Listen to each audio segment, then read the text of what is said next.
Pas de vacances pour les membres du Club Europa qui se sont retrouvés pour la deuxième fois de la saison sur le circuit bourguignon de Dijon-Prenois pour leur 5e rendez-vous annuel. Et en plein cœur du mois d'août, ce ne sont pas moins de 55 voitures qui se sont alignées au départ de la course.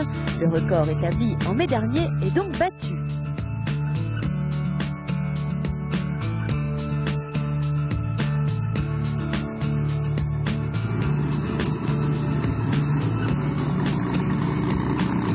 Et avant de découvrir ceux qui succéderont à Auchard, Brecht et Blaise sur le podium de Dijon, découvrons le mythique tracé bourguignon aux côtés de Cyril Baudin qui s'installe dans sa toute nouvelle Porsche GT2.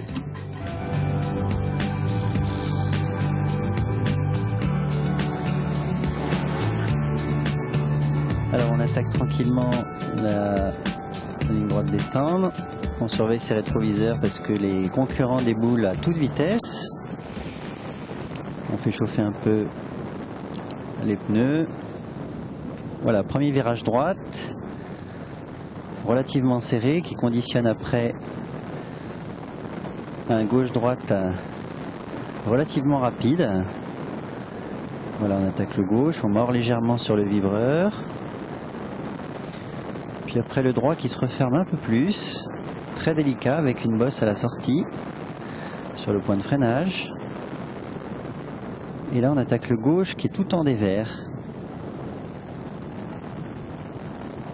Voilà, on ressort relativement large pour arriver au niveau de la parabolique. Endroit très délicat du circuit, gros freinage. Là on est sur des œufs à l'accélération. Beaucoup de sorties de piste à cet endroit là. Petite montée, donc il y a la puissance qui parle pour nous conduire sur un double gauche, très délicat également. Réaccélération, on monte les rapports, et puis freinage, à nouveau relativement délicat, virage légèrement en dévers. Voilà, on ressort large à la limite du vibreur, puis descente, et là on se cale bien à gauche, freinage léger tout en appui. Puis trajectoire idéale pour sortir le plus vite possible de cette courbe qu'on appelle la courbe de Poisse. La vitesse de sortie conditionnant la vitesse d'arrivée au bout de la longue ligne droite des stands. On monte les rapports les uns après les autres. 4e, 5e, 6e pour ceux qui ont une boîte 6. Avec vitesse élevée. Panneau de freinage, on freine à 100 mètres. Bosselet également, le freinage très délicat. Et à nouveau, on réattaque le tracé du circuit qu'on vient de voir.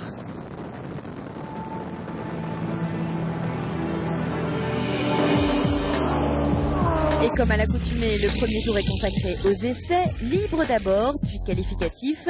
Et en ce début de journée, la piste est prise d'assaut par les pilotes qui veulent trouver les meilleurs réglages le plus vite possible. Et à l'occasion de cette épreuve estivale, le Club Europa accueille un petit nouveau. C'est en effet un Christophe Baillet très enthousiaste qui fait ses premiers pas en catégorie Open ce week-end au volant d'une Norma, un prototype qu'il engage régulièrement en V2V et qu'il nous présente. On avait commencé il y a une dizaine d'années en karting, hein. On s'est fait la main en karting, après on a fait 4 ans en Caterham, un Coupe de France Caterham, où là qui est une très bonne formation justement pour attaquer, pour bien apprendre les circuits. Ça fait 3 ans qu'on est en V2V, donc le V2V là c'est des courses d'endurance, hein. On est 2 pilotes donc c'est un peu différent. Il y a plus de stratégie, de tactique, on n'est pas à fond du début à la fin. C'est la première fois qu'on vient sur le circuit Club Europa, il y a une ambiance déjà superbe, et une petite appréhension au départ de cette course parce que quand même on a une voiture qui en vitesse de pointe est largement moins rapide que toutes les Porsche et GT2 notamment qui courent avec nous. C'est un châssis réalisé par Norbert Santos, qui est un passionné de sport automobile qui est à Saint-Pé-de-Bigorre, près de Lourdes, qui fait ça depuis 20 ans. Donc il a développé le châssis avec un moteur Honda, c'est le moteur Honda VTEC, 250 chevaux. Le tout fait 500 kg, ce qui fait qu'on a un rapport poids-puissance assez remarquable, ce qui permet de chatouiller les voitures qui ont 600 chevaux.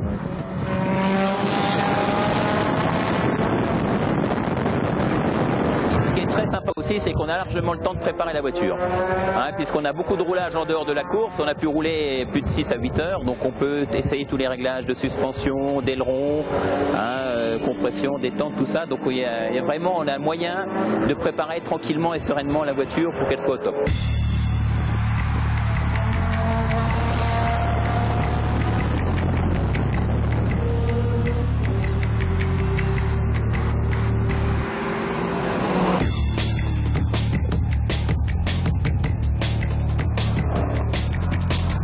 Catégorie Open qui s'étoffe donc de meeting en meeting. Ce week-end, en plus de l'arrivée de 2 Norma, d'une Camaro et d'une Chevrolet, elle accueillera la championne de la catégorie C3 en 2004, Stella Lecoq. La petite nouvelle qui pilote une Porsche GT2 nous confie ses premières impressions dans la cour des grands. Aujourd'hui, j'essaie la GT2 pour la première fois. Je comprends pourquoi tout le monde me doublait, parce qu'en catégorie 3, malheureusement, on est derrière. On se fait doubler, tripler par tout le monde, surtout par Lucie, Thierry, qui nous dit une vitesse impressionnante. Et puis, je suis hyper stressée. C'est ma première course en GT2. J'ai l'estomac, c'est plus un estomac, c'est un nœud. Bon, je vais y aller quand même. Je vais être derrière les autres. Mais je vais essayer de me rapprocher de plus en plus. Comptez sur moi. Avec la journée qui avance, la pression se fait ressentir, l'heure des qualifications approche à grands pas et le droit à l'erreur n'est désormais plus permis. Habituellement engagé en C2, Cyril Baudin découvre lui aussi la catégorie Open ce week-end. Si les premières impressions en volant de sa GT2 sont très bonnes, il ne prendra néanmoins pas le départ de la course. C'est un championnat qui est vraiment très très serré, j'allais dire. Il y a eu une petite dizaine de GT2 maintenant cette année, donc on monte en gamme. Les circuits, comme tu expliquais, effectivement, Barcelone, Manicourt sont des circuits fantastiques, des circuits de Formule 1, comme celui-ci d'ailleurs, Dijon, hein, mais un ancien circuit de F1. Par contre, petit souci technique là pour ce week-end, premier bruit suspect, surtout en appui virage gauche, donc on regarde, on ne sait pas si c'est cardan, roulement, rotule, donc par précaution, je ne ferai pas la course ce week-end. Quant à Nicolas Brunel, le nouveau propriétaire de la 996 GT3 de Porta et Auchard, il n'a toujours pas fait ses débuts dans la catégorie Rennes. On espère néanmoins le voir enfin dans son nouveau bolide au Castellet. Avec cette nouvelle concurrence de plus en plus rude, les habitués de l'Open ont du souci à se faire. Michael Kroll, pilote de la Viper numéro 10, semble plutôt confiant, d'autant qu'il vient d'offrir un nouveau moteur à sa belle américaine. C'est une ancienne voiture du FIA GT qui appartenait à l'Arbro Compétition et qui a été conduite par Christophe Bouchu. Depuis 2 semaines, nous avons un nouveau moteur de 715 chevaux et 820 Nm. Ça nous a permis de gagner entre 2 et 3 secondes par rapport à nos dernières courses sur ce circuit.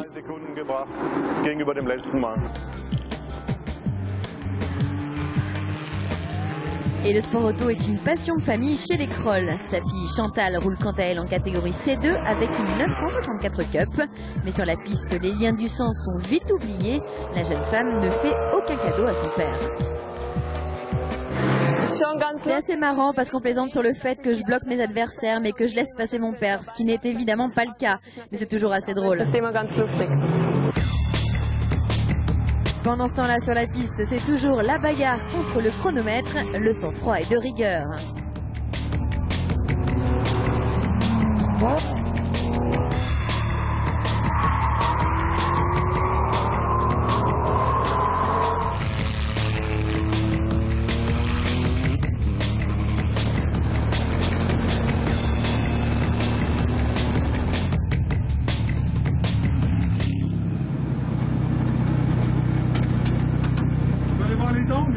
Bon, bien, ça va, t'es plus vite que Blaise. Ça marche pas. Plus vite, il avait 300 mètres d'avance, t'as réduit l'écart, t'es le plus rapide. Et la grise, t'as pris dans le sac. Hein. T'avais peur de ce pognon, là? Ça marche pas, grand. Et gaz, t'occupe pas. Gaz, aujourd'hui, on attaque les petits gars. Hein. Et comme tous les week-ends, le président réunit tous les membres du Club Europa pour le briefing. Un briefing où l'accent sera mis en particulier sur les règles de sécurité. En effet, avec 55 voitures en piste, il est indispensable de respecter toutes les procédures et les drapeaux afin d'éviter le moindre incident. 24 minutes maintenant sur chaque course. Et les courses, ça s'appelle maintenant le trophée Martinet. Et ce briefing et le pot de l'amitié qui le suit sera aussi l'occasion de constater la popularité croissante du club et le nombre de participants au meeting qui ne cesse d'augmenter.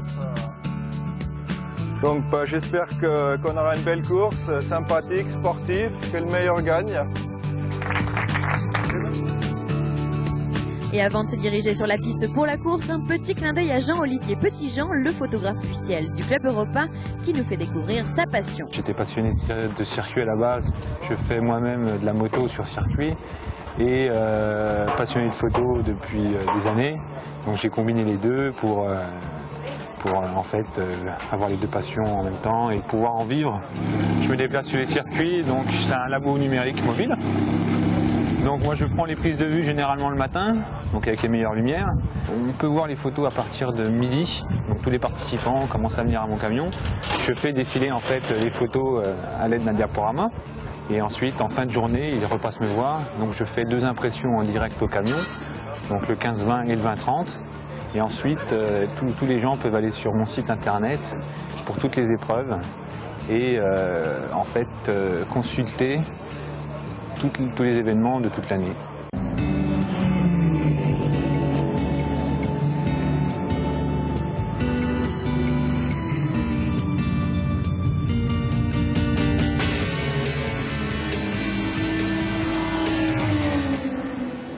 Et du côté de la piste, la bonne nouvelle du week-end, c'est la superbe pole position de Thierry Blaise. Le pilote de la Porsche 77 signe un incroyable chrono en 1:20:846 et s'adjuge ainsi le record du club sur le tracé bourguignon, un véritable exploit. Des fois il y a une alchimie qui se produit, la voiture était bien, moi apparemment aussi, et ça finit par payer quoi. C'est vrai que c'est un chrono qu'on n'a encore jamais fait au club. Ça fait plaisir on va dire. Et puis effectivement on voit arriver de plus en plus de gros autos. Je crois qu'aujourd'hui pour la course il n'y aura pas loin de 10 GT2, ce qui est quand même aussi un record.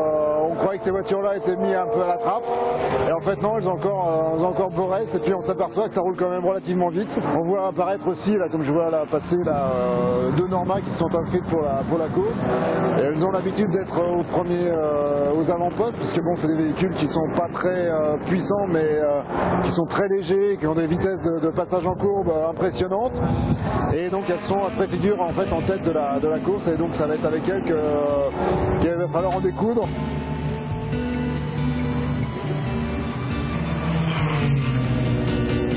Mauvaise nouvelle en revanche pour Lucie Brecht, la leader du championnat après ses 2 victoires à Pau et au Mat du Clos connaît des problèmes mécaniques sur sa Porsche.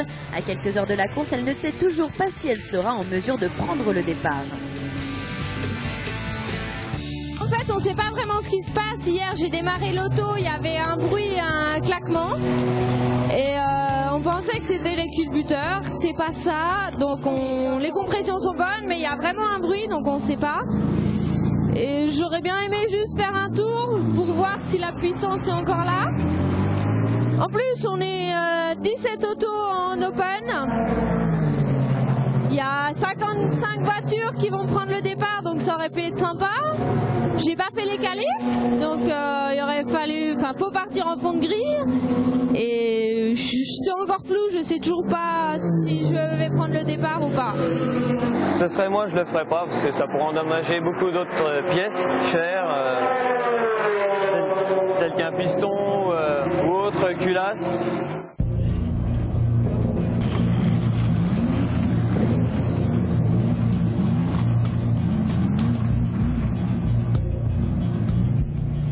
Après des heures d'un travail acharné, la jeune femme tente de reprendre la piste. Mais malheureusement, elle devra renoncer à s'aligner au départ, le problème mécanique n'ayant pas été précisément identifié. Une décision prise de toute évidence pour préserver la voiture, ce qui ne manque néanmoins pas de décevoir la pilote qui domine les courses depuis le début de la saison. On a identifié le bruit, il serait apparemment de ce côté-là. Donc on a des doutes, soit ça pourrait être une culasse fêlée, pendue, donc ce qui ferait ce bruit métallique, c'est pas sûr. Donc ça pourrait être également un guide de soupape qui serait sorti de son logement, comme ça nous est déjà arrivé il y a peu longtemps. Et l'événement du week-end à l'heure où les voitures partent s'installer sur la grille, c'est le Pescar. Le départ de la course sera en effet donné par cette superbe Ferrari F40 pilotée par son propriétaire Rino Bazzocchi.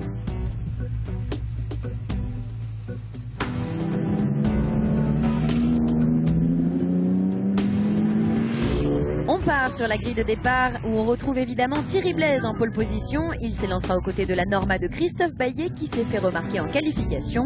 Suivent Michael Kroll, Bartek, Schmidt et Beck.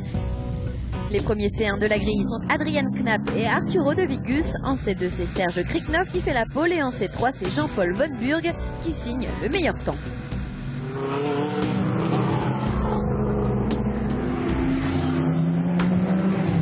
La meute des 55 voitures est derrière le Pace Car et s'apprête à s'élancer. Et à l'entrée de la F40 dans la pit lane, c'est Thierry Blaise qui s'élance en tête devant Bartek, Kroll et Schmidt.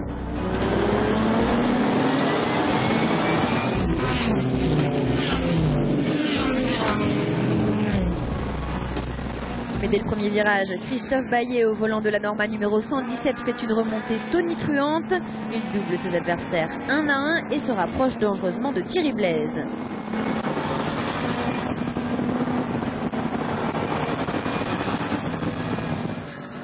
Il finira par lui prendre les commandes de la course au 3e virage.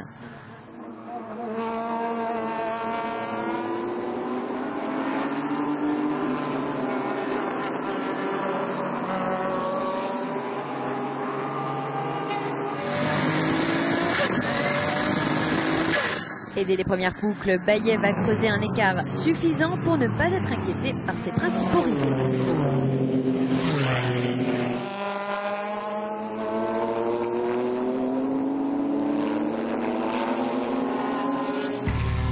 Plus loin, dans un peloton décidément très dense, la bagarre fait rage. Elle conduira d'ailleurs plusieurs pilotes à la faute.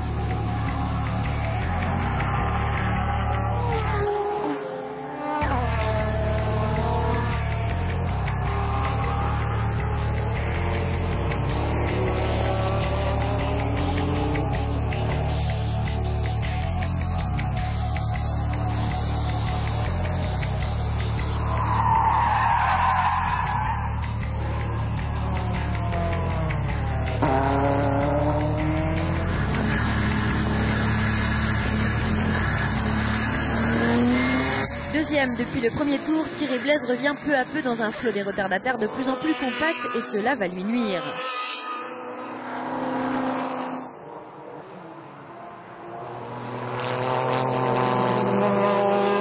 Coincé derrière un pilote moins rapide que lui, il va permettre ainsi à Martin Bartek de lui dérober sa seconde place dans le 11e tour.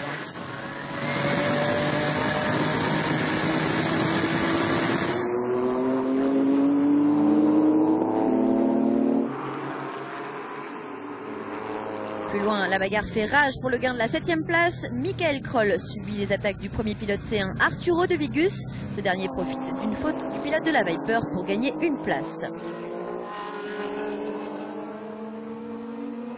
Et au tour suivant, Michael Kroll commet une nouvelle erreur qui permet cette fois-ci au deuxième pilote de la catégorie C1, Adrian Knapp, de récupérer la 8e position.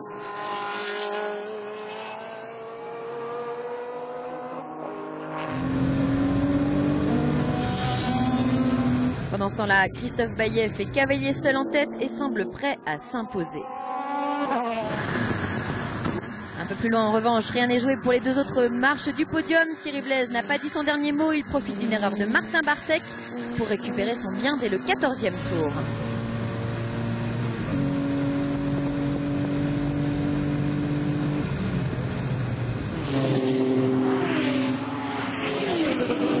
Sur les autres catégories, en C1, c'est Arturo de Vigus qui met la danse. En C2, c'est Serge Kriknov qui est en tête, mais il est talonné par Laurent Sabatier. Enfin, en C3, c'est l'auteur de la pole, Jean-Paul Von Burg, qui a la victoire à portée de main.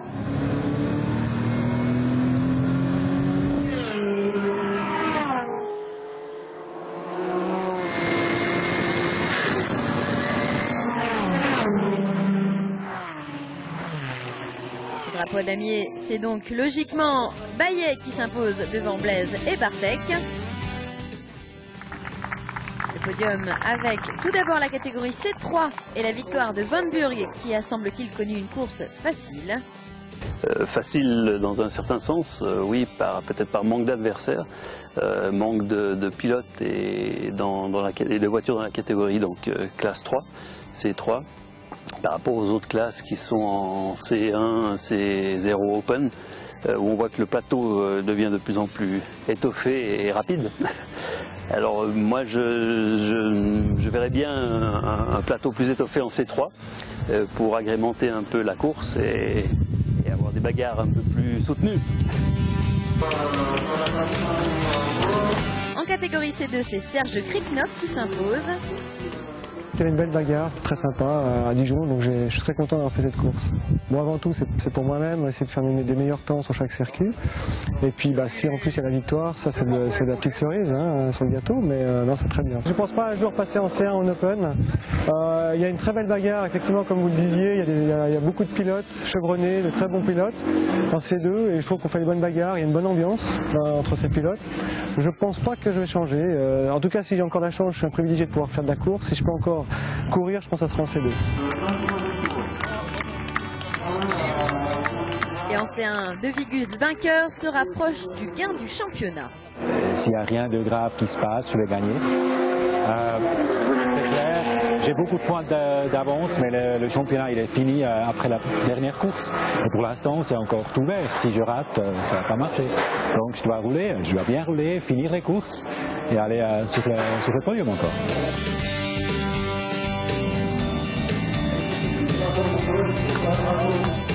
On écoute enfin le grand gagnant du week-end, Christophe Baillet. Les commissaires de course font un superbe travail, donc les drapeaux sont bien agités, il n'y a aucun problème, toutes les voitures s'écartent et laissent passer. On y va tranquillement, c'est pas la peine de bourrer et ça s'est bien passé, j'ai aucune angoisse là-dessus. Tout le challenge était d'être devant dès le premier tour et bon, j'avoue que j'ai réussi à prendre la première place au début et après il s'agissait de la conserver. Donc j'ai pas fait de faute, à partir de là j'ai réussi à tenir. Et pour conclure, le mot de la fin du président, Jürgen Brecht. Un plateau exceptionnel avec des voitures de plus en plus belles, de plus en plus puissantes, les nouvelles voitures, les barquettes qui arrivent. Pour l'instant, ils vont rester dans la Open, mais si on voit qu'ils sont vraiment à part par les chronos qu'ils vont réaliser, on envisagerait de faire une catégorie à part pour eux. Donc on a prévu de faire quand même 2 plateaux à partir du Paul Ricard. Les gens qui veulent venir avec leur voiture sur la route et rouler avec des pneus homologués route, ils sont bien sûr toujours le bienvenu, hein, parce que c'était le début du club, c'était ça. Donc il faut que ça reste, il ne faut pas que ça change complètement. Prochain rendez-vous du Club Europa pour la première manche du trophée Pierre Martinet les 1er et 2 septembre sur le magnifique circuit Paul Ricard du Castellet.